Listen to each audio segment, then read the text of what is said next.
आए, मानव वही भवन ते आए। मृतक जियावन गिरा सुहाई, उठ करके बैठ गया अमृतदास और फिर सामने देखा रतिया के वेश में राधा जी खड़ी हैं। भक्त ने कहा बेटी तू यहां कैसे? रतिया के वेश में राधा जी बोलती हैं बापू हम जानते थे आप जो है बड़ी बहन का भोजन नहीं करोगे, तो इसलिए घर से भोजन बना के आपके लिए लेकर के आई। थाल सामने रख दिया और कहा बापू आप भोजन करके आ जाना, मैं घर चलती हूँ, घर में मेहमान आए। ऐसा कह करके थाली सामने रख दिया और राधा जी वहां से निकल गई। भक्त बैठ गया, कदम की छांव में बैठ गया जमुना जी के तट पर, भोजन करने लगा। जय कवल भोजन करता है, नवीन स्वाद मिलता है। जगत जननी के कर कमल की रसोई है ना, और कवल में नवीन स्वाद हृष्ट पुष्ट हो गया। अरे मैं तो वयोवृद्ध था, चल नहीं पाता था, आज का भोजन बड़ा विचित्र बना मेरी बिटिया ने। वाह, भोजन करके सायंकाल 5 बजे थाली लौटा लिए हुए अपने घर आया। रतिया ने देखा, कहा पिताजी आप आ गए, ये थाली लोटा कहाँ मिल गया आपको, कहाँ से उठा रहे? कहा बेटी तू ही तो जंगल में भोजन लेके गई थी ना। बापू ना, मैं तो चौखट के बाहर कदम भी नहीं रखा। भक्त समझ गया कौन आया था। वही ललित जी का मंदिर बना हुआ था, हाथ में करताल उठाया और मंदिर की ओर भागा। क्या कहता है?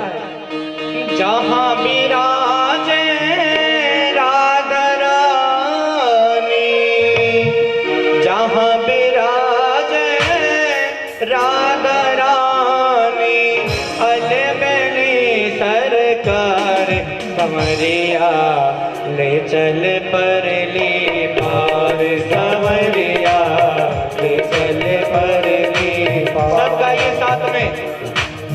जहाँ विराजे राधा रानी, जहाँ विराजे राधा रानी, अलबेली सरकार समरिया ले चल परली पार, समरिया ले चल परली पार, कन्हैया ले चल परली पार।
ले चल परली पार किशोरी ले चल परली पार।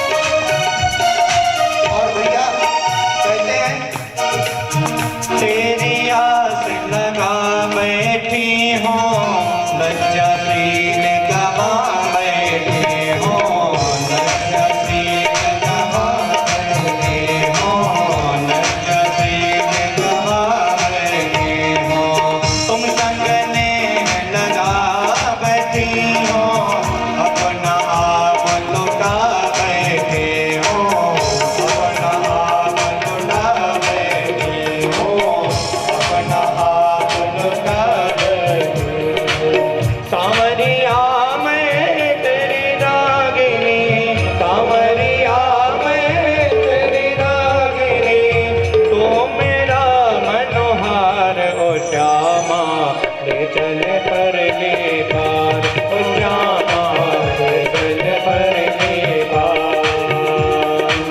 जहाँ विराजे नटवर नागर जहाँ विराजे नटवर नागर नटखट नंद कुमार किशोरी ले चल परली पार ओ श्यामा ले चल परली पार किशोरी ले चल परली पार ओ श्यामा ले चल परली पार।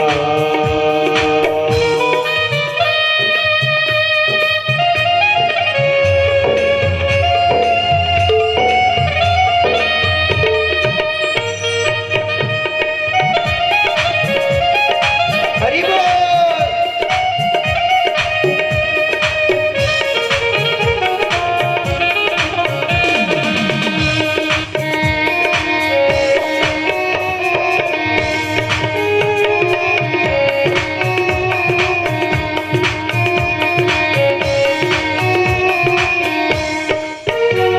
और अंतिम में वह भक्त कहता है तेरे बिन कुछ चाह नहीं है कोई सूझती राह नहीं है कोई सूझती राह नहीं है कोई सूझती राह नहीं है जग की कुछ परवाह नहीं है तेरे मिलन की आस नहीं है तेरे मिलन की आस नहीं है तेरे मिलन की आस नहीं है।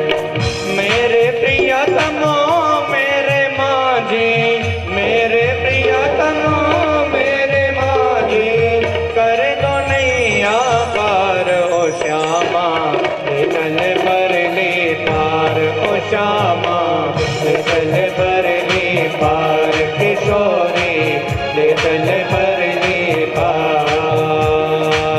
जहाँ विराजे नटवर नागर जहाँ विराजे नटवर नागर नटखट नंद कुमार ओ श्यामा ले चल परली पार ओ श्यामा ले चल परली पार किशोरी ले चल परली पार। बोलिए यज्ञ भगवान की जय हो। जी हाँ। वह भक्त वृद्धास अपना करताल लिए राधा जी के मंदिर की ओर भागा और फिर उनके चरणों में लोटपोट हो गया। कब उसके प्राण पखेरु निकले यानी उसका तेज निकला और राधा जी के तेज में समाहित हो गया। यानी सत्संग का फल है ना, न कोई तपस्या थी न कोई अन्य पूजा पाठ था न कोई यज्ञ था, यज्ञ भी नहीं किया था ना, लेकिन सत्संग में गया और सत्संग का लाभ मिला। इसलिए कहते हैं भैया प्रथम भगति प्रथम भगति भगति संतन कर संगा, दोसर रति मम कथा प्रसंगा। प्रथम भगति संतना कर संगा, दोसर रति मम कथा प्रसंगा। गुरुपद पंकज सेवा, तीसरी भगति अमान, चौथी भगति मम गुण गण करई कपट तजगान। पहली भक्ति नवधा भक्ति में, पहली भक्ति सत्संग में आइए भैया। संसार में सब कुछ मिल जाता है, दो ही बातें दुर्लभ है। क्या दुर्लभ है? कि संत समागम हरि कथा, तुलसी दुर्लभ तोय, सुतदारा और लक्ष्मी ये पापी के घर होए। पुत्र गलत धन वैभव तो हर घर में पहुंच जाएगा, नहीं भैया। संत समागम हरि कथा, संत समागम हो, सत्संग हो और प्रभु की कथा मिले। संत मिले और कथा लेके मिले, व्यथा लेके न मिले, कथा लेकर के मिले, तो वही धन्य हो जाता है जीवन, वही क्षण धन्य हो जाता है। और जहाँ जिस दरवाजे में कथा होती है ना, वो साधारण बात नहीं है। सारे तीर्थ वहीं आके निवास करते हैं। आज यहाँ कथा प्रारंभ हो गई, आपके गांव में, आपके क्षेत्र में, आपके अपने घर में कथा प्रारंभ हो गई ना। अब ये दरवाजा बाबू सूबेदार सिंह जी का घर नहीं है, ये मंदिर हो गया। सारे देवता यहाँ पर निवास कर रहे हैं इस समय, जानते हैं, अपने मन से नहीं कह रहा हूँ।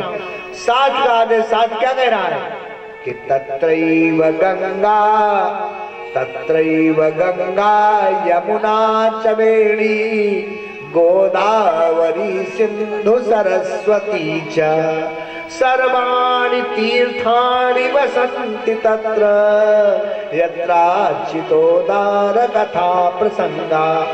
वहीं पर गंगा यमुना सरस्वती का समागम होता है, संगम होता है, और वहीं पर सारे तीर्थ आके निवास करते हैं, जहां पर प्रभु के उदार गुणों का बखान किया जाता है। यत्राच्युतोदार कथा प्रसंगा, जहाँ पर प्रभु के उदार गुणों का बखान होता है, उनकी कथा होती है, वहीं पर सारे तीर्थ आकर के, सारे देवता आकर के निवास करते हैं। तो ये आपका साधारण दरवाजा नहीं रहा, ये तीर्थ स्थल है। धन्य है मैं लोग जो इस कथा की मंदाकिनी में गोते लगाकर अपने जीवन को धन्य बनाएंगे। कथा की कथा रूपी मंदाकिनी बह रही है, तो आप धन्य कीजिए अपने जीवन को। और आज तो प्रथम दिन है, विलंब हो गया, कल से ठीक 2 बजे कथा प्रारंभ हो जाएगी, 2 बजे। आज प्रथम दिन है भाई, विलंब हो जाता है। कल से आता भी मंडप प्रवेश पूजन था, और कल सब समय से हो जाएगा। तो क्या है, भूमिका में अधिक समय नहीं देना चाहता हूँ। आज की कथा होने चल रही श्रीमद् भागवत महापुराण के महात्म की कथा, क्योंकि पहले दिन महात्म की ही कथा सुनानी चाहिए। तो क्या है आज महात्म की कथा है कि अम्ब प्रजन्ति मनुपैति मुपैति कृत्यम, द्वैपायनो विराहता तरया जुहाव, पुत्रेति तन्मयतया तरोभिनेदुस्, तम सर्वभूत हृदयं मुनिमानतोऽस्मि। बोलिए यज्ञ भगवान की जय हो। गम कल्पतरोर्गलितं फलम, सुखमुखादमृतद्रव संयुतं, पिबत भागवतं रसमालयं मुहुरहो रसिका भुवि भावुका। तो क्या है, श्रीमद् भागवत महापुराण के महात्म कथा आज होगी। किस प्रकार से महाराज परीक्षित को श्राप मिला, और किस प्रकार से उनकी मुक्ति के लिए श्रीमद् भागवत महापुराण का श्रवण करवाने के लिए महात्मा सुखदेव जी पधारे, यानी महात्म कथा आज होने चल रही है। हुआ क्या, जिस समय त्रेता युग, जैसे सतयुग आया चला गया, त्रेता आया चला गया, द्वापर आया चला गया, अब कलयुग का समय आ गया है। तो क्या है, जब द्वापर युग का समय बीता, कलयुग प्रारंभ होने लगा, भगवान श्याम सुंदर घन इस धराधाम को छोड़ करके गोलोक बिहारी हो गए। पांडवों ने जब सुना प्रभु गोलोकवासी हो गए, यानी अब जो है कलयुग आने वाला है, कलयुग का समय आने वाला है। पांचों पांडव भी स्वर्गारोहण किया हिमालय के रास्ते से। अभिमन्यु के पुत्र महाराज परीक्षित को राज्यारोहण किया, सिंहासन दिया, उनका राज तिलक करके पांचों पांडव देवी द्रौपदी के साथ हिमालय के रास्ते स्वर्गारोहण करने के लिए निकल पड़े। अभी थोड़ी दूर गए थे, तब तक देवी पांचाली गिर पड़ी। कार रुक जाइए महाराज, धर्मराज जी रुक जाइए, मैं स्वर्ग की यात्रा सशरीर आपके साथ नहीं कर सकी, कुछ मेरा प्रायश्चित ज्यादा रहा होगा, ये यात्रा संपन्न नहीं हो पाई। महाराज युधिष्ठिर 2 मिनट के लिए मौन होकर के रुके। देवी पांचाली से कहा, देवी तुम्हारा अपने पतियों पर सामान्य प्रेम नहीं था, बराबर प्रेम नहीं था, उसी का प्रायश्चित है, यात्रा पूर्ण नहीं कर सकती। और 2 मिनट बाद फिर आगे बढ़ गए। तब तक नकुल सहदेव एक एक करके ऐसे ही थोड़ी थोड़ी देर में सभी साथ छोड़ते गए। अर्जुन भीम हर बार 2 मिनट रुकते और सबके लिए कुछ बताते। नकुल तुम्हें अपने बाकी और सजीलेपन का अभिमान था, सहदेव को अपने ज्ञान का अभिमान था, अभिमान नहीं करना चाहिए। अर्जुन से कहा तुम्हें अपने बाण विद्या का गांडीव का अभिमान था, और भीमचंद्र से कहा तुम्हें अपनी गदा और बल का अभिमान था। कोई मेरे साथ नहीं चल सका। इस संसार में अकेले ही आना है और अकेले ही जाना भी है। इसलिए कहते हैं ना भैया कि पाई प्रभुताई कछु कीजिए भलाई, यहाँ नाही ठिरताई बैन मानिए कभी की, जस अप जस रही जात बीच पृथ्वी के, मुल्क खजाना कहो गए साथ किन के, और महिपालन की गिनती गिनावे कौन, रावण से होई गए त्रिलोकी बस जिनके, चौपदार चाकर चमूपद चमरदार, मंदिर मतंग ये तमाशे 4 दिन के, मंदिर मतंग ये तमाशे 4 दिन के। महाराज धर्मराज युधिष्ठिर विचार करने लगे। एक कुत्ता उनकी शरण में आ गया था, कुत्ता साथ साथ चल रहा था। महात्मा धर्मराज जी ने कहा, महाराज युधिष्ठिर ने कहा, सबने साथ छोड़ दिया, अब मैं अपने इस कुत्ते के साथ स्वर्ग की यात्रा पूर्ण करूंगा। तब तक एक विमान आया, विमान वहीं रुका और विमान से देवराज इंद्र स्वयं पधारे। राम राम श्याम श्याम हुआ। बोले धर्मराज, अमरावती आपके लिए विकल है, अमरावती में आपका स्वागत है, और आपकी अगवानी करने के लिए स्वयं देवताओं के राजा इंद्र पधारे हैं ना। आइए विराजिए विमान में, विमान से आपको लेकर के चलते हैं, सशरीर आप चलते। धर्मराज युधिष्ठिर ने कहा, मेरे साथ कुत्ता भी है, मैं अकेले विमान में नहीं बैठूंगा, इसको भी साथ लेकर के चलेंगे।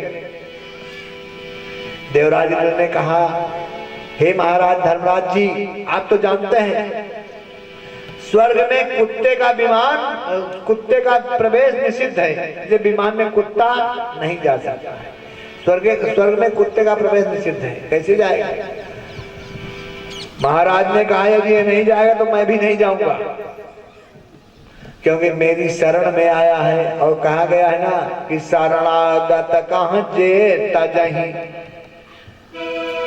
अगर कोई शरण में आए हुए को त्याग देता है कि शरणागत कहाँ जे तजहि, निज अनहित अनुमानी, ते नर पामर पापमय, तिनहि बिलो कतहानी। इसलिए मैं इसको शरण में आया छोड़ नहीं सकता हूँ। अधिक हो गए, विमान में नहीं चलना है। तब तक कुत्ता जो है अदृश्य हो गया। भगवान विष्णु प्रकट हो गए जो कुत्ते के रूप में इनकी परीक्षा लेने आए थे। भगवान विष्णु मुस्कुराए, बोले धर्मराज तुम्हें पाकर के अमरावती धन्य हो जाएगी, आइए चलते हैं साथ में। कुत्ते का शरीर छोड़ करके और फिर भगवान विष्णु स्वयं साथ में पधारे। नरेश ने प्रार्थना किया, महाराज युधिष्ठिर ने प्रार्थना किया, महाराज हमारे चारों भाई देवी द्रौपदी सहित रास्ते में वाक्य पूरा नहीं हुआ था, तब तक जनार्दन बोल पड़े, भगवान विष्णु बोल पड़े, महाराज वो सब स्वर्ग में आनंद कर रहे हैं और आपकी प्रतीक्षा कर रहे हैं, तो आपकी कमी है, चलिए। विमान में बैठ कर गए, इधर नहीं जाना है। महाराज परीक्षित अब राज्य करने लगे ना। महाराज परीक्षित राजा बन गए और इनको राज्य करते हुए 30 वर्ष बीत गया। यानी कलयुग की अवस्था, कलयुग को आए 30 वर्ष बीता था, केवल 30 वर्ष। इस समय तो 5111 साल बीत गए हैं इस समय। यानी आज के 5111 साल पहले की बात मैं कर रहा हूँ। उस समय कलयुग की अवस्था केवल 30 वर्ष की थी। एक दिन नरेश यानी महाराज परीक्षित एक दिन जा रहे थे नगर की ओर, नगर में भ्रमण कर रहे थे, प्रजाजनों का सुख दुख जानने के लिए जा रहे थे। तब तक देखा एक काला कलूटा पुरुष एक गैया को लाठियों से पीटता हुआ लेकर जा रहा है। महाराज परीक्षित ने देखा, अपने घोड़े को मोड़ दिया और धनुष हाथ में उठा लिया, तर्कस से बाण निकाला, उस काले कलूटे पुरुष को लक्ष्य बनाया। वह काला कलूटा पुरुष डर के मारे कांपने लगा, हाथ जोड़ करके प्रभु की शरण में आ गया, महाराज शरण में आ गया, मैं आपसे निवेदन करना चाहता, मेरा वध न करें महाराज। महाराज परीक्षित ने कड़क कर पूछा, तुम कौन हो, ऐसा जगन्य पाप क्यों कर रहे हो? क्योंकि कहा गया है ना, राजा राज्ञ कृतम पापम पत्नी पापम च भर्तरी। राजा को प्रजा का पाप भोगना पड़ता है, राजा राज्ञ कृतम पापम, राजा को प्रजा का पाप भोगना पड़ता है, और पत्नी का पाप पति को भोगना पड़ता है। अगर पत्नी पतिव्रता तो पति पर आंच आने वाली नहीं है। शिष्य पापम गुरु तथा, शिष्य का पाप गुरु को भोगना पड़ता है। इसलिए शिष्य बनाने से पहले गुरु जी को बार बार सोचना चाहिए। वो बात नहीं कि गली गली गुरु फिरें, कहा हमसे मन तर ले हूं, तुम स्वर्ग जाओ या नरक में, लेकिन धोती लौटाते हो। ऐसे गुरुओं से काम चलने वाला है नहीं। शिष्य का पाप शिष्य पापम गुरु तथा, शिष्य का पाप गुरु को भोगना पड़ता है और राजा को प्रजा का पाप भोगना पड़ता है। महाराज परीक्षित ने लक्ष्य ले लिया, लक्ष्य बना लिया उस काले कलूटे पुरुष को। काला कलूटा पुरुष कांपने लगा, निवेदन किया, महाराज सतयुग आया चला गया, त्रेता आया चला गया, द्वापर आया चला गया, अब मेरा समय, मेरा नाम है कलयुग। मैं कलयुग हूं महाराज, 4,32,000 वर्ष की अवस्था लेकर के आया। अभी तो केवल 30 वर्ष बीता है। 30 वर्ष में इतना अत्याचार तुम्हारे राज्य में, मैं तुमको जीवित नहीं छोड़ूंगा। प्रत्यंता को टाइट किया, कलयुग कांप गया, चरण पकड़ लिया, नाथ हमारे अंदर सब बुराई नहीं, कहीं अच्छाइयां भी हैं। क्या अच्छाइयां हैं? मेरा वध न करो महाराज, कुछ अच्छाइयां भी हैं। गुलाब बहुत अच्छा होता है, उसमें कांटे होते हैं। बुरे व्यक्ति में भी कभी अच्छाई मिलती है और अच्छे व्यक्ति में भी बुराई मिलती है। तो आप विश्लेषण कर लीजिए, जो कार्य त्रेता में, द्वापर में, सतयुग में हजारों हजार वर्ष तपस्या करके सिद्ध होता था, वो कलयुग केवल हरि गुण गाहा, हमारे यहाँ नाम संकीर्तन कर देने मात्र से वो कार्य सिद्ध हो जाएगा।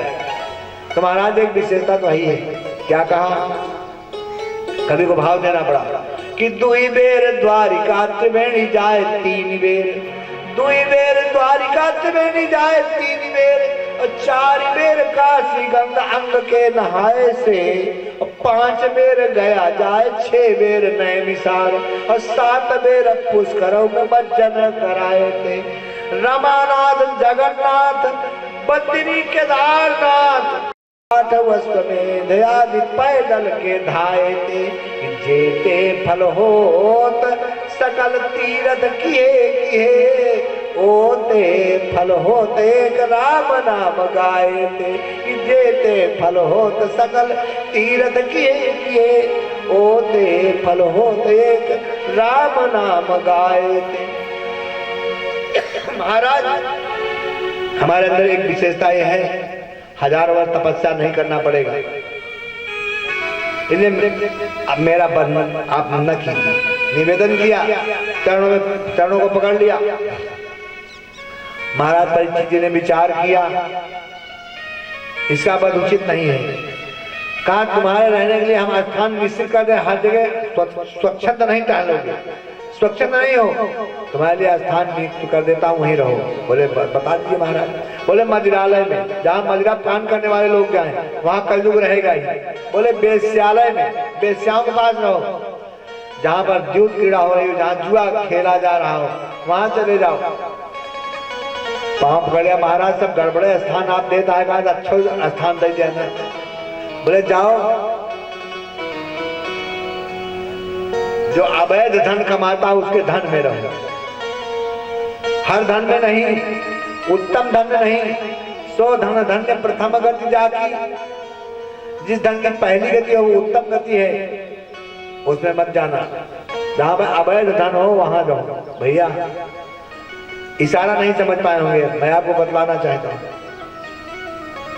खुलकर बताता हूं। जब लक्ष्मी नारायण, नारायण के साथ लक्ष्मी जी है ना, जब नारायण की पूजा करोगे तो लक्ष्मी साथ आएंगी ना। नारायण का वाहन क्या है? गरुड़। यानी लक्ष्मी जी नारायण के साथ आएंगे तो गरुड़ पे बैठ के आएंगे। और जब केवल लक्ष्मी के पीछे भागोगे, नारायण आएंगे तो आप में सद्बुद्धि रहेगी, और सद्बुद्धि रहेगी तो आप धर्म करोगे, क्योंकि धनात् धर्म तथा सुखम। भैया धन से जब धर्म होता है तब सुख मिलता है। धन, बल और विद्या मिलता सबको है, लोग उपयोग अलग अलग करते हैं। विद्या के बाद आय धन पद आय, शक्ति परेशान परिपीडन आय, खलत से साधोर विपरीत में तद ज्ञान आय, दान आय च रक्षण आय। अगर सज्जन के पास धन आया तो दान करता है, धर्म करता है, और दूसरे के पास धन आया तो वेश्या को देता है, दारू पीता है, शराब पीता है। बल आया, बल तो रावण के पास भी था और बल जटायु जी के पास भी था। रावण बल का उपयोग करता है सीता जी के हरण में, और जटायु जी अपने बल का उपयोग करते हैं सीता जी को बचाने। क्या कहते हैं? कहते हैं ना, सीते पुत्री, सीते पुत्री करासी जानी त्रासा, करियो जात धान करे नाटा। सीते पुत्री करासी जानी त्रासा, करियो जात धान करे नाटा। सीते पुत्री करासी जानी त्रासा, करियो जात धान करे नाटा।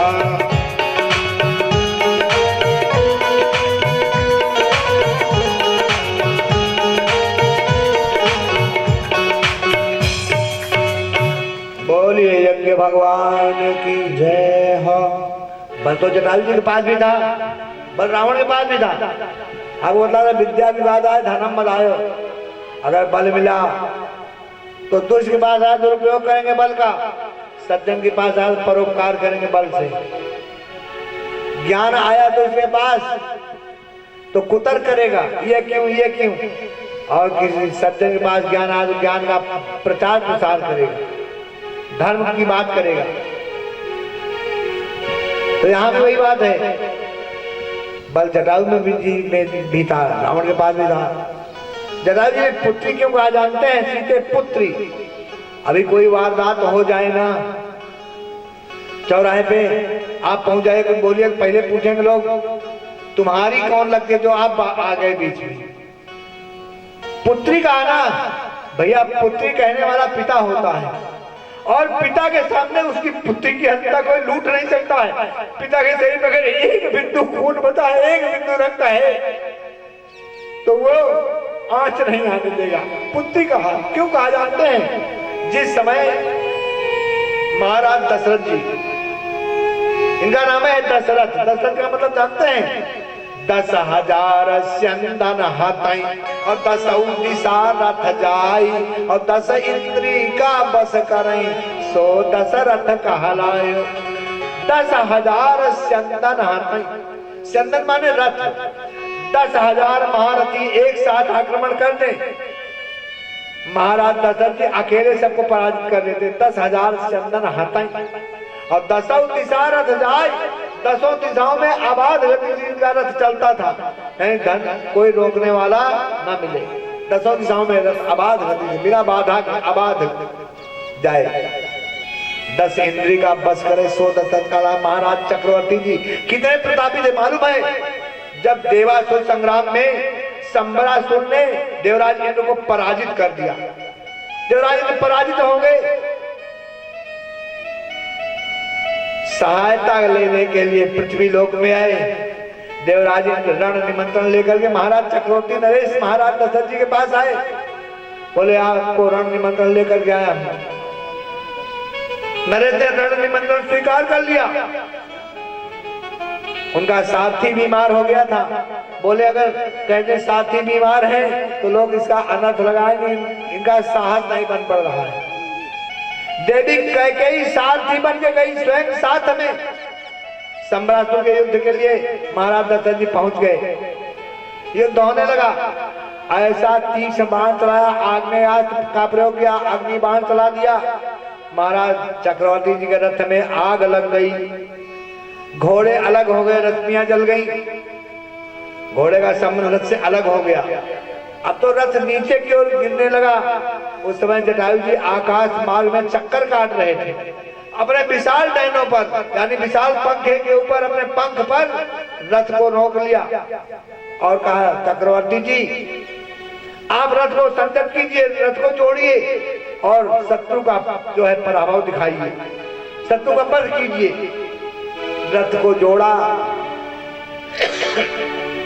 फिर गए, संबरासुर का वध किया। उस समय महाराज दशरथ जी ने आशीर्वाद दिया था। क्या कहा था जानते हैं? उत्सवे व्यसने प्राप्ते, क्या कहा? उत्सवे व्यसने प्राप्ते दुर्भिक्षे राष्ट्र विप्लवे राजद्वारे स्मशाने चाहे तिष्ठति स बांधवा। इतने स्थानों में जो अपना साथ दे वही अपना सहोदर है, अपना सगा भाई है।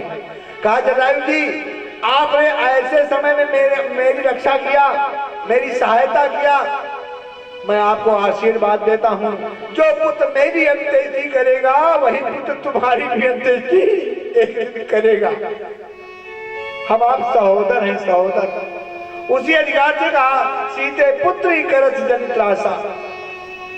तो क्या है कहने का भाव जो इतना है, धन बल विद्या मिलता सबको है, लोग अलग अलग उपयोग करते हैं।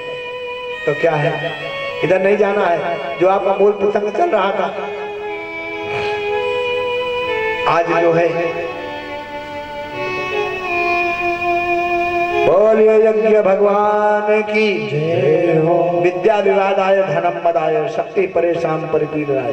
प्रभु ने बल दिया है तो सदुपयोग कीजिए, विद्या दिया सदुपयोग कीजिए, मानव तंजा सदुपयोग कीजिए। तो क्या है आज जो है महाराज परीक्षित से जब कहा, महाराज परीक्षित जी ने जब कहा सोने में रहो, मौका मिल गया। आदेश तो दिया था सोने में धन में कब रहोगे? जब लक्ष्मी जी अपने वाहन पे अकेली आएंगे। अकेली कब आती हैं? उल्लू के वाहन से। जब नारायण के साथ आते हैं लक्ष्मी जी ना तो गरुड़ पे आती हैं, और लक्ष्मी जी की पूजा अकेले करो तो उल्लू पे आती हैं। जब उल्लू वाहन से आएंगे तो आगे बुद्धि भी वैसी रहेगी, दुरुपयोग होगा। इसलिए सज्जन लोग नारायण के साथ बुलाते हैं और दूसरे लोग केवल लक्ष्मी बुलाते हैं। यानी कुधान्य है तो कलयुग रहेगा और सुंदर धन है तो कलयुग वहां स्पर्श भी नहीं करेगा। स्थान दे दिया। नरेश उस समय जो मुकुट लगाए थे सोने का, मौका मिल गया, उस सोने के मुकुट में बैठ गया वो कलयुग। अब जरा आपको एक भ्रम हो गया होगा, क्या महाराज का मुकुट जो है वो कुधान्य था? ये तो पांडुवंशी हैं, यहाँ पर कुधान्य कहां से आ गया? भैया आपको बतला रहे हैं। जिस समय इनके दादा भीमसेन ने जरासंध का वध किया था ना, जरासंध का वध करने के बाद वही मुकुट लेकर के घर आ गए थे, हस्तिनापुर आ गए थे। आज संजोग से मुकुट तो कई थे, लेकिन संजोग से आज नरेश ने वही जरासंध वाला मुकुट मस्तक पे सुशोभित कर लिया था, लगा लिया था। कुधान मिला और मौका मिल गया, कलयुग जो है उस मुकुट में सोने में बैठ गया।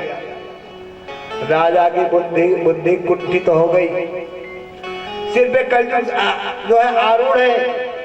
आगे गए, समीक ऋषि तपस्या कर रहे थे, समीक ऋषि तपस्या कर रहे थे। पूछा नरेश ने, इधर से कोई मृग गया है, मेरा शिकार हिरन है, इधर से गया है।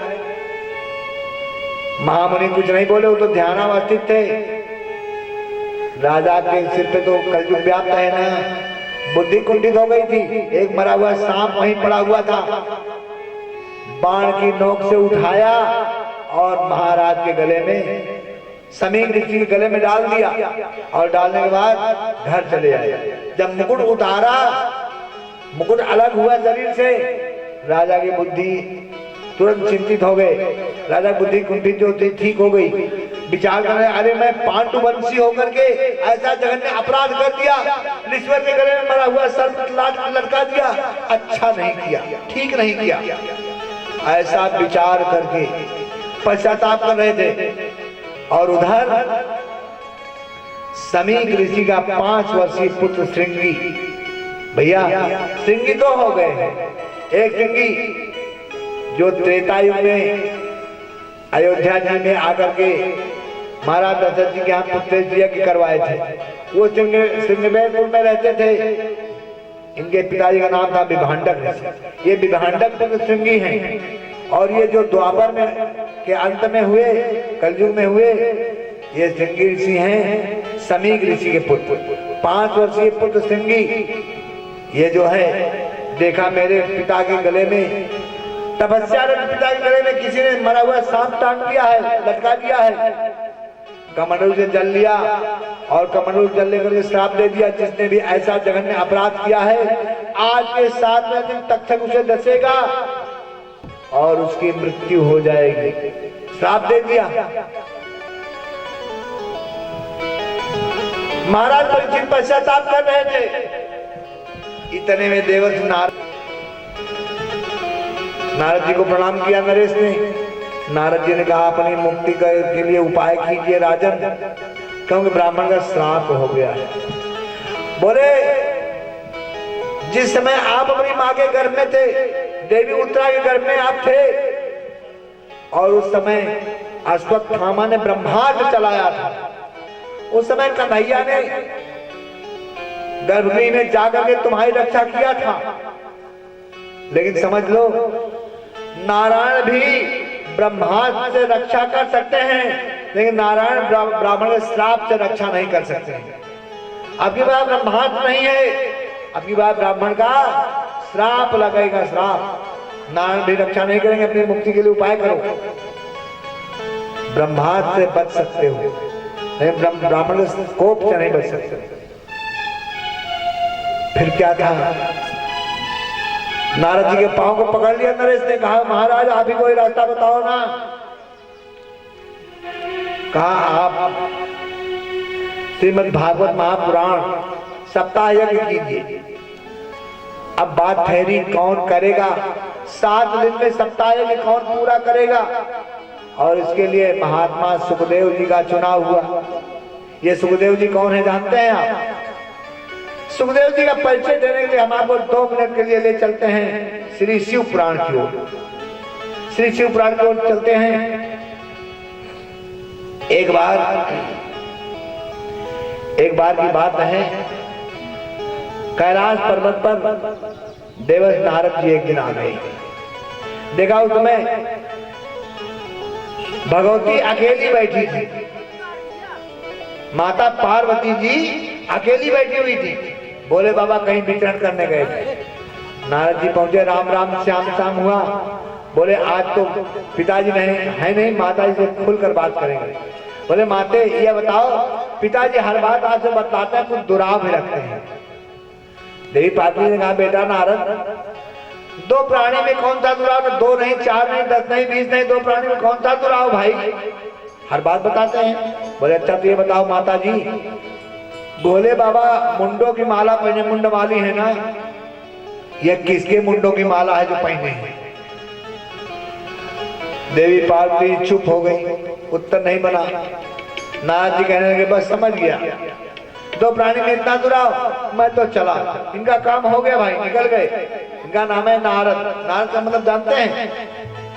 साहित्य की भाषा में नारद, जिसका बनाया विधान भी रद्द ना हो, उसका नाम है नारद। और व्याकरण की भाषा में नारद ज्ञानम ददाति हस्सा नारदा, जो उत्तम प्रकार का ज्ञान देता है उसका नाम है नारद। नारद जी चलते बने, पीछे से भोले बाबा आ गए। देवी पार्वती जी ने निवेदन किया, महाराज ये बताओ आप ये किसके मुंडों की माला धारण किए हैं? प्रभु मुस्कुराए, बोले समझ गया देवस नारद जी आए थे। बोले बस बस रहने दीजिए, बस बस रहने दीजिए, जान गया सब भेद नारद ने पैदा किया तुम्हारे मन में खेद। समझ गए देवस जी आए थे।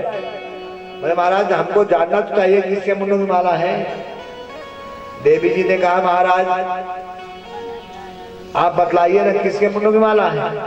भोले बाबा ने कहा ये तुम्हारे ही मुंडों की माला है। अब तक तुम्हारे 108 जन्म हो चुके हैं और ये 109वां जन्म है पालने के रूप में। जब तुम्हारा शरीर छूट जाता है तो उस मुंड को मैं अपने माला में पिरोहित कर लेता हूँ, पिरो लेता हूँ। 108 जन्म हो चुके, ये 9वां जन्म है आप। बोले महाराज मेरी मृत्यु हो जाती है, आप अजर अमर अविनाशी हैं, ऐसा क्यों? बोले हम तो हमेशा बीज मंत्र का जप किया करते हैं। तो नाथ क्या इस दासी को इसका अधिकार नहीं है? आप इसका मंत्र का उपदेश हमें भी दीजिए ना। भैया 3 हट बड़े प्रसिद्ध हैं, राज हट, बाल हट और त्रिया। माता पार्वती जी हट कर बैठी, आज आपको ज्ञान देना ही पड़ेगा। बीज मंत्र का ज्ञान आप दीजिए, उपदेश कीजिए। क्या करते भोले बाबा? देवी पार्वती जी को उपदेश देने के लिए हिमालय की गुफा में ले गए। वही गुफा है जहां पर हर साल बर्फ का शिवलिंग बनता है। अमरनाथ की गुफा के नाम से प्रसिद्ध है वह गुफा, जहां पर माता जी को अमर बनाने के लिए बीज मंत्र का उपदेश किया था। हर वर्ष वहां शिवलिंग बनता है और आप लोग भक्त लोग जाते हैं दर्शन के लिए, अमरनाथ की यात्रा करते हैं। उसी गुफा में ले गए। भोले बाबा ने डमरू बजाया, एक बार बजाया, यावत जी वहां से निकलकर बाहर हो गए। दूसरी बार डमरू फिर बजाया, जो शेष थे वो भी चले गए। और तीसरी बार डमरू बजाकर बिल्कुल निर्जन कर दिया, सूना कर दिया और गुफा में उनको उपदेश देने लगे। उपदेश दे दिया भैया, लेकिन हुआ क्या? जब भोले बाबा पहली बार डमरू बजाए ना, एक मादा सुआ थी, मादा सुआ, उसने अंडा प्रसव कर दिया। दूसरी बार जब डमरू बजाया तो अंडा फूट गया, उसमें से बच्चा निकल आया। तीसरी बार जब डमरू बजाया तो सुआ को पूर्ण शक्ति आ गई, पंख निकल आए। चौथी बार तो डमरू बजा नहीं, वो भी निकल जाता। वो सुआ का बच्चा वहीं बैठा रह गया, पूरा बीज मंत्र सुन लिया, उपदेश ग्रहण कर लिया। भोले बाबा जी ने जब ध्यान दिया, माता जी के नामा एक ये भी उपदेश ग्रहण कर लिया। त्रिशूल लेकर के उसका वध करने के लिए उद्यत हो गए। वह सुआ का बच्चा वहां से भागा, भोले बाबा पीछे पीछे लगे हैं। तीनों लोकों में घूम कर आ गया, कहां जाए? सोचने लगे किसी संत के आश्रम में चले जाएं और शायद मेरे प्राणों की रक्षा हो जाए। महात्मा व्यास जी का आश्रम था, कुटिया थी, और सीधे भागता हुआ वह सुआ का बच्चा अपने प्राणों की रक्षा के लिए इनके आश्रम में आ गया, व्यास जी के। इनकी देवी पत्नी जो थी ना, ये सचाई स्नान करने के बाद भगवान सूर्यदेव को अर्घ्य दे रहे थे। तब तक उन्हें जम्हाई आ गई। जम्हाई आते ही मुंह खुला और वह सुआ का बच्चा मुंह के दरवाजे से, मुंह के रास्ते से उदरस्थ हो गया, उदर में प्रवेश कर गया। पीछे से भोले बाबा आ गए बोले व्यास जी तुम्हारी कुटिया में हमारा चोर आया है, चोर निकाल दो। कहा महाराज हमारी कुटिया में एक चौकी है, एक मृगशाला है और कमंडलू के अलावा कुछ भी नहीं है, आप देख लीजिए। ध्यान से देखा, भोले बाबा ने कहा वह शिशु तुम्हारे पत्नी के उदर में उदरस्त हो गया, निकाल दो नहीं तो हम बंद कर देंगे। उसने बीज मन का पूरा उपदेश ग्रहण कर लिया है। व्यास जी मुस्कुराए, बोले भोले बाबा लगता है आज भांग कुछ ज्यादा चल गई है क्या? जब आपने बीज मन का उपदेश सुना ही दिया तो उसका वध कैसे संभव हो सकता है? अब आप कृपा करके शांत हो जाएं। भोले बाबा क्या करते, व्यास जी से कहने लगे आपने 12 वर्ष मेरे लिए तपस्या किया था, कोई बात नहीं, मैं जा रहा हूं, अब मैं ही अवतार धारण करूंगा स्वयं। यानी भोले बाबा स्वयं घर में आ गए और वह महात्मा सुखदेव जी के रूप में 12 वर्ष के बाद प्रकट हुए। सुखदेव महाराज की जय हो। पूरे 12 वर्ष अपनी माता के उदर में रहे और 12 वर्ष के बाद इनका प्रादुर्भाव हुआ और प्रादुर्भाव होने के बाद जब जन्म हो गया व्यास जी को अपार खुशी मिली, क्योंकि आत्मा वही जायते पुत्र, पुत्र आत्मा का टुकड़ा होता है।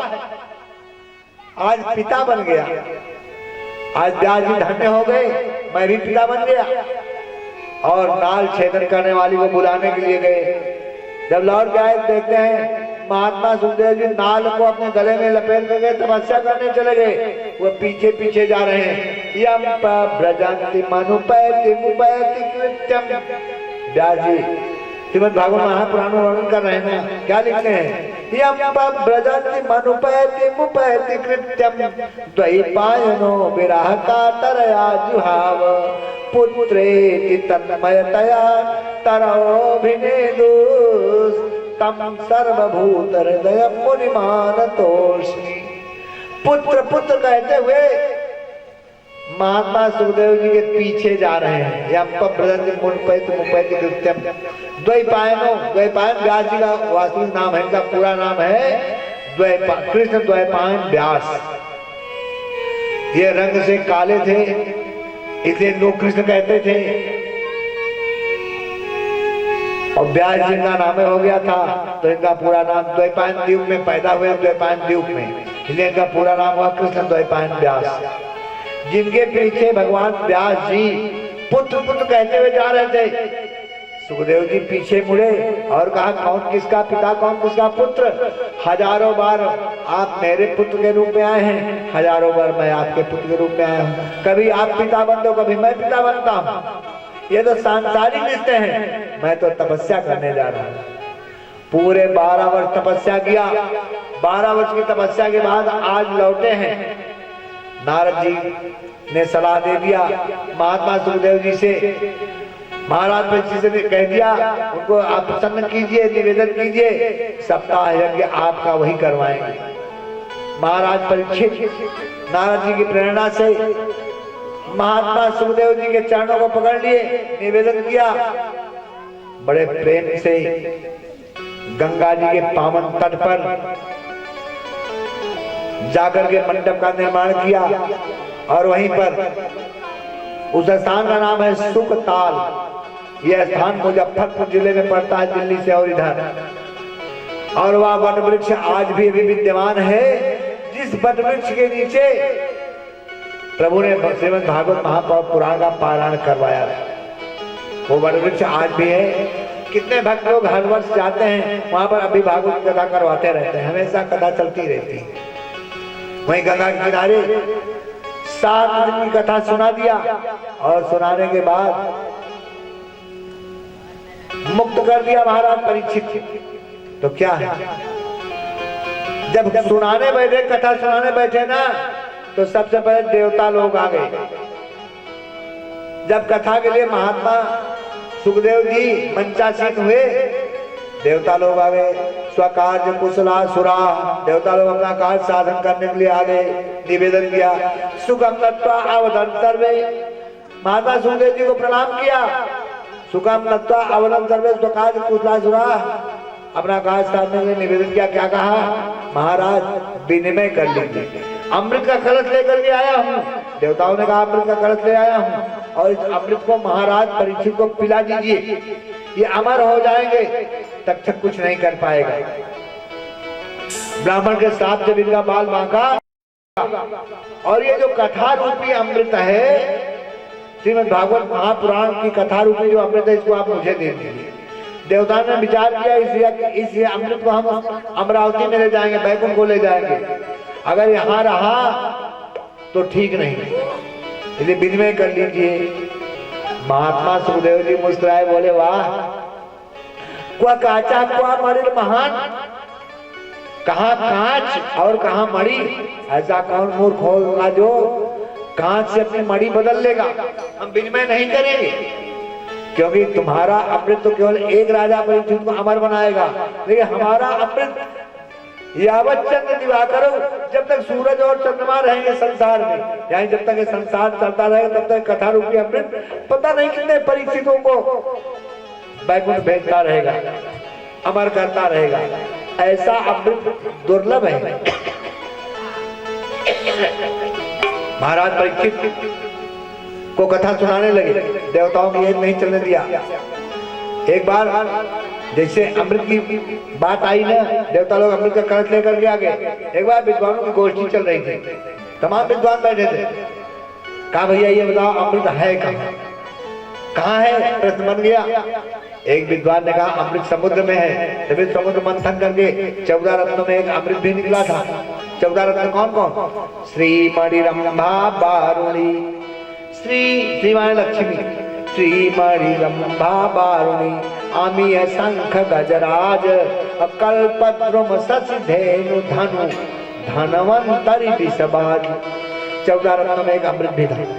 ये समुद्र में है। दूसरे विद्वान ने खंडन कर दिया, बिल्कुल नहीं है। समुद्र में अमृत होता तो उसका जल खारा नहीं होता, उसका जल भी अमृत के समान मीठा हो जाता ना भाई, ये वहां नहीं है। दूसरे ने कहा अमृत तो चंद्रमा के पास है, चंद्रमा को ज्यादा पिला दिया था अमृत ना, इसलिए चंद्रमा शीतल है। तीसरे विद्वान ने फिर खंडन कर दिया, ना ना, चंद्राक्षयी प्रकृति वक्र तनोर्जनात्मा, चंद्रमा तो क्षय रोग से ग्रसित है, अगर अमृत होता क्षय रोग उनको नहीं लगता, इसलिए वहां भी अमृत नहीं। तीसरे बड़े रसिक विद्वान थे, बोले देवियों के ओष्ठ में अमृत होता है। फिर विद्वान ने खंडन किया, ना ना, अगर ऐसा होता ना तो उनके पति लोग आधा अमृत पान करके अमर हो गए होते, उनके पतियों की मृत्यु फिर नहीं होती। एक ने कहा नागलोक में, नागलोक में वहां अमृत है। फिर खंडन किया, अगर नागलोक में अमृत होता सब लोग विषैले नहीं होते। वास्तव में अमृत है कहाँ जानते हैं आप? कवि को भाव देना पड़ा कि सिंधु में बतावे कोई और चंद्र में लखावे कोई और बाम के अधर में कोई शेष राजधानी में। बोले सिंधु में जो होते जी तो जल हो ना खारो होत, इंदु में जो होते हो नहीं कलंक की निशानी में। अब भाम के अधर में जो होते हो तो पति हूँ को ना मरण हो तो, अब विष हूँ न होते हो जी शेष राजधानी में। तो अमृत है कहाँ? बोले याते सुजन जन विचारी के विचारी देखो,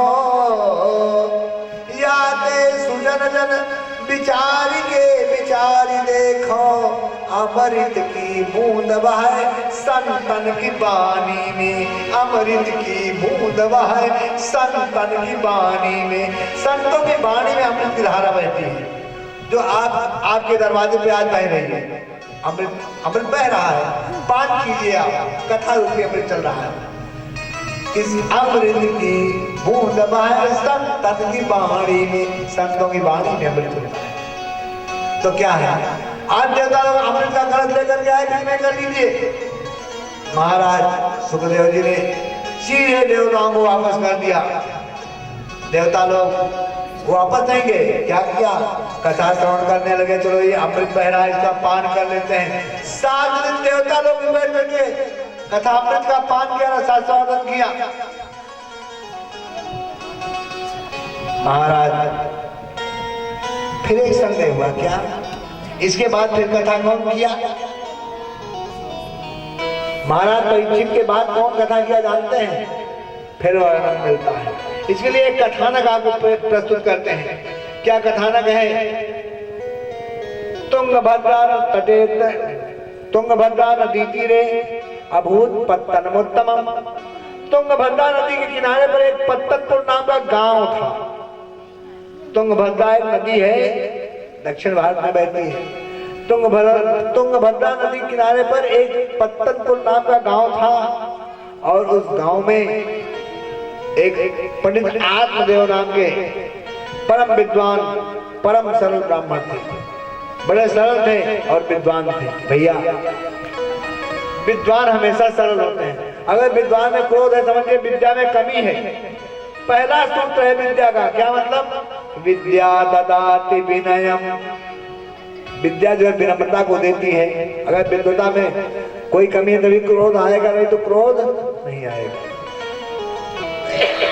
विद्या ददाति विनयम विनयाद याति पात्रताम पात्रत्वात् धर्माप्नोति धनात् धर्मः तथा सुखम।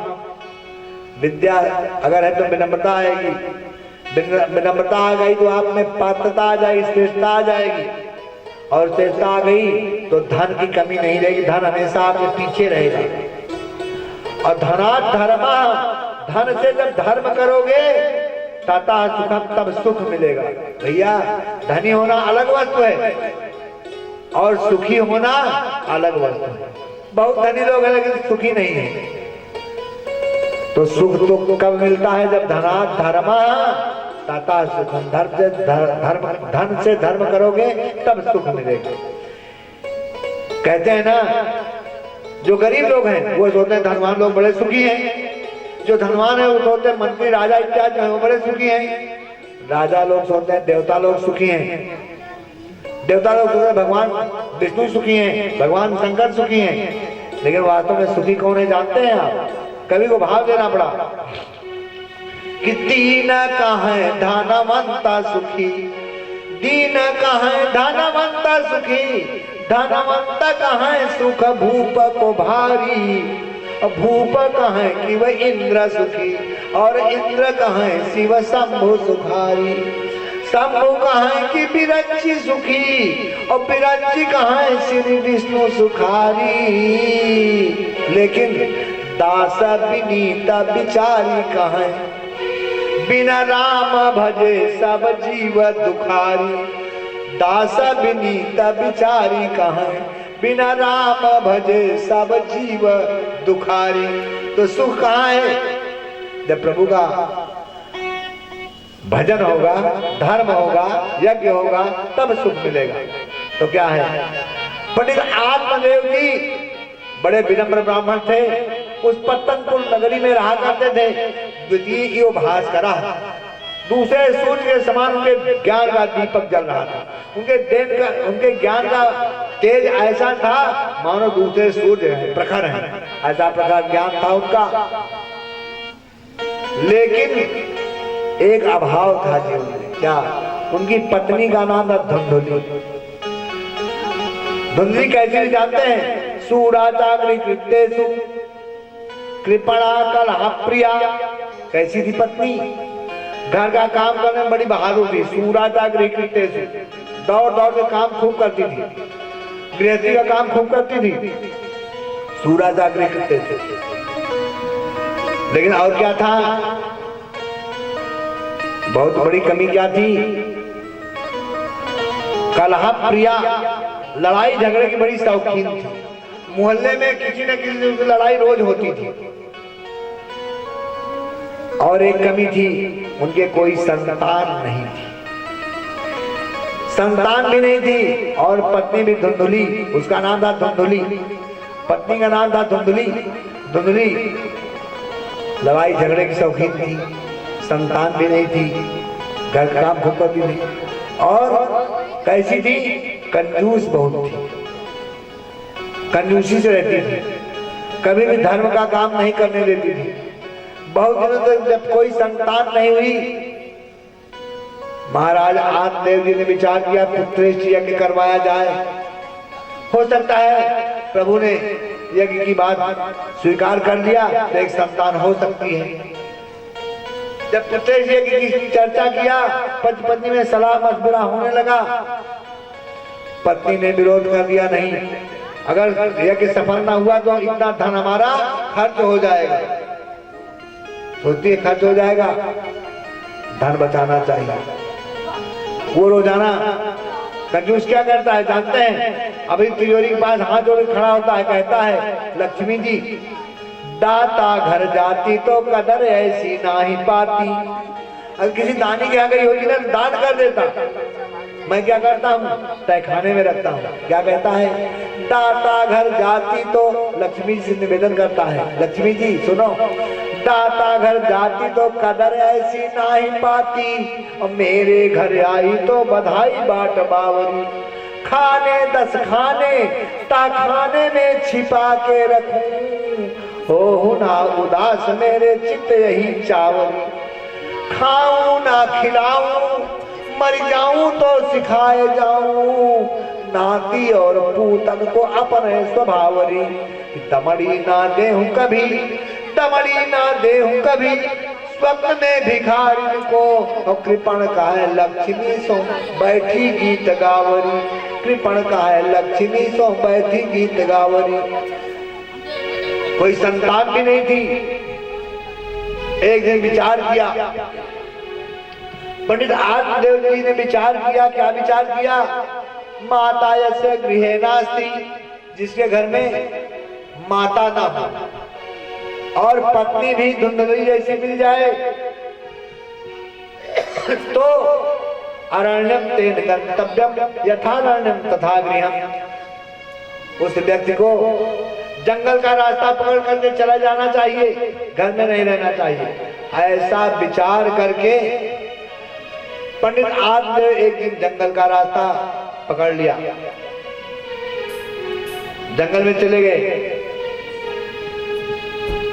मध्याह्न तिष्ठा जाता, मध्याह्न काल में जंगल में जाने के बाद मध्याह्न काल में दोपहर में उन्हें प्यास सताने लगी, और प्यास से व्याकुल होकर के जल की खोज में भटके। देखा आकाश मार्ग से कुछ पक्षी लोग जा रहे थे, समझ गए कोई जलाशय होगा। उस जलाशय में गए और थोड़ी देर में जलाशय तक पहुंच गए, और जलाशय पर पहुंचकर